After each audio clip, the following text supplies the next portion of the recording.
بسم اللہ الرحمن الرحیم نحمدہ ونصلی علی رسولہ الکریم۔ میرے ناظرین و سامعین کرام، میں نے ایک سلسلہ قائم کیا تھا یہود کے تعلق سے، یہودیوں کی تاریخی حیثیت اور ان کا کیا رویہ رہا ہے، خاص طریقے سے پیغمبر آخر الزماں، نبی آخر الزماں حضور محمد الرسول اللہ صلی اللہ علیہ وآلہ وسلم کی بعثت کے وقت، اور میں چلا تھا ان کے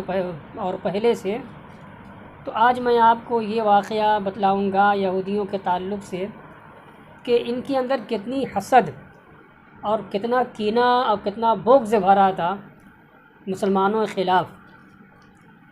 جب اسلام کا ظہور ہوا، پیغمبر حضور محمد الرسول اللہ صلی اللہ علیہ وآلہ وسلم کی بعثت پاک ہوئی، آپ نے اپنی نبوت و رسالت کا اعلان کیا، تو اس زمانے میں اس وقت مدینہ کے اندر، یعنی ہجرت کے بعد جب آپ تشریف لائے مدینہ طیبہ، جس کا پہلا نام یثرب تھا، اور ہجرت مصطفیٰ صلی اللہ علیہ وآلہ وسلم کی وجہ سے یثرب مدینہ النبی ہو گیا، تو مدینہ منورہ میں اس وقت اوس و خزرج کے علاوہ یہود بڑی تعداد میں تھے، اور یہودیوں ہی کا تسلط اور غلبہ تھا اس وقت، اس زمانے میں مدینہ کے اندر۔ تو جب آقا مولا علیہ الصلوۃ والسلام اپنی دعوت و تبلیغ کا فریضہ باذن اللہ انجام دیتے گئے اور اپنی دعوت پہنچاتے گئے، تو یہودیوں کی جانب سے ایک عام ان کا جو رجحان تھا، نظریہ تھا، مخالفت سے جواب آیا، ان کا مخالفت پر کمر بستہ ہو گئے، اور بعثت محمدی صلی اللہ علیہ وآلہ وسلم کے پہلے یہ خود منتظر تھے ایک نبی مبعوث کے، ایک نبی آخر الزماں کے، جس کی تعریف و توصیف اور جس کی نعتیں، جس کی صفتیں اور جس کی علامتیں یہ لوگ یہود بھی اور نصارہ بھی، یہود و نصارہ دونوں فرقے اپنی اپنی کتابوں میں پاتے تھے۔ تو یہودیوں کو یہ بہت آس تھی کہ جب وہ آخری نبی آئے گا تو ہم اس کا ساتھ دیں گے، اس پر ایمان لائیں گے اور اس کو اپنا قدوہ، پیشوا، رہنما مانیں گے، اور اس کے ساتھ مل کر کے جو لوگ اس پر ایمان نہ لانے والے ہوں گے اور اس سے مکاری کرنے والے ہوں گے، اس کی مخالفت کرنے والے ہوں گے، تو ہم لوگ ان لوگوں کا استحصال کر دیں گے، اس سے لڑیں گے، اس سے جہاد کریں گے۔ یہ سب ان کے خیال میں باتیں تھیں، خاکہ تھا ان کا، اور یہ بات تو صحیح تھی کہ وہ ایمان لائیں گے، اور اگر جو لوگ ایمان نہیں لائیں گے تو ان سے یہ قتال کریں گے، لڑیں گے۔ لیکن اب دیکھنا یہ ہے کہ جب حضور محمد الرسول اللہ صلی اللہ علیہ وآلہ وسلم کی بعثت پاک ہو گئی، آپ دنیا میں جلوہ گر ہوئے، آپ نے اپنی نبوت و رسالت کا اعلان کیا، آپ نے دنیا والوں کو بتلایا کہ میں اللہ کا آخری نبی ہوں، آخری پیغمبر ہوں، مجھ پر ایمان لاؤ، اور اسلام قبول کرنے کا انہیں حکم دیا۔ تو اس وقت کیا ان کا رد عمل رہا، یہ دیکھنا ہے۔ آئیے ایک مثال میں آپ کو دوں، یہی آخری واقعہ، اس کے بعد انشاءاللہ پھر کبھی اور باتیں ہوں گی۔ حضرت صفیہ رضی اللہ تعالی عنہا، جو ام المومنین ہیں،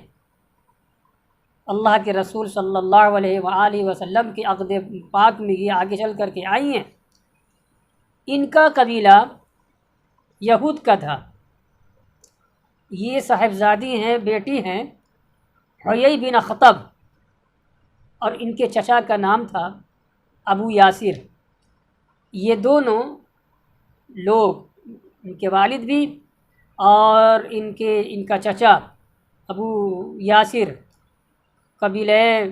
بنو نذیر کے سرکردہ اور معزز افراد میں تھے، اشخاص میں تھے۔ یہ اپنے عہد طفولیت کا واقعہ بیان کر رہی ہیں، بہت پہلے کا،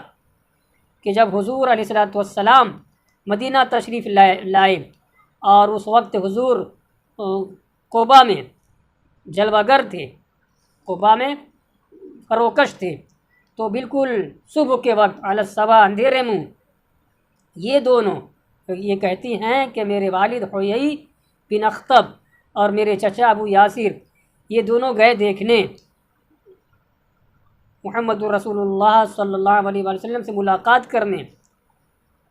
گئے تو ہے ٹھیک، لیکن جب جا کے یہ سب دیکھے ہیں تو وہاں سے ان کے چہرے کا حاشیہ بدل گیا، حسد کا کیڑا ان کے ذہنوں میں رینگ گیا۔ یہ شام کے وقت یہ سب واپس آئے، جب واپس آئے بالکل افسردہ تھے، غمگین تھے، جیسے مغموم، ان کو جیسے بہت افسوس ہو رہا ہو۔ تو یہ واقعہ بیان کرتی ہیں کہ میرے بچپنے کا واقعہ ہے، میں اپنا واقعہ بیان کرتی ہیں کہ میں چونکہ اپنے خاندان میں اپنے کنبے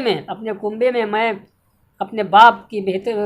محبوب ترین اولاد تھی اور مجھے سب مانتے تھے، لاڈ شفقت سے میں پلی تھی۔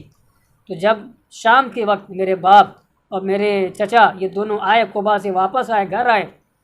تو میں حسب معمول میرے بچپنے کا زمانہ تھا، میں فرحاں شاداں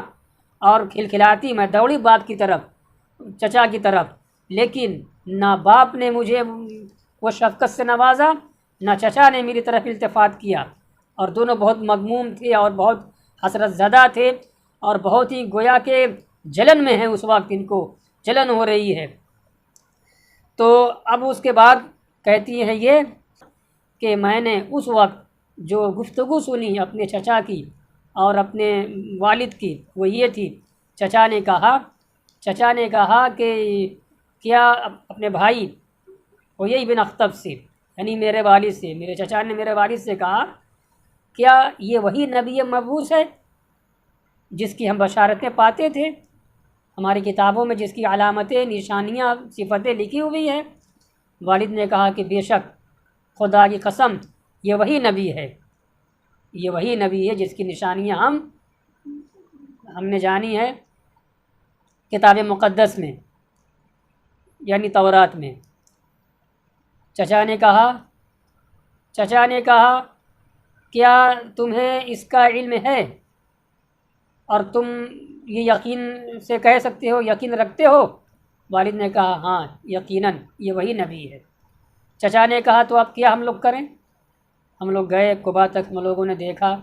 اور آپ بھی کہہ رہے ہو کہ ہاں یہ وہی نبی منتظر ہے جس کی ہمیں آس تھی، انتظار تھا، تو اب کیا کرنا ہے؟ والد نے کہا کہ جب تک میں زندہ رہوں گا اس کی مخالفت ہی کرتا رہوں گا، میں اس کو کبھی نبی نہیں مانوں گا۔ استغفر اللہ۔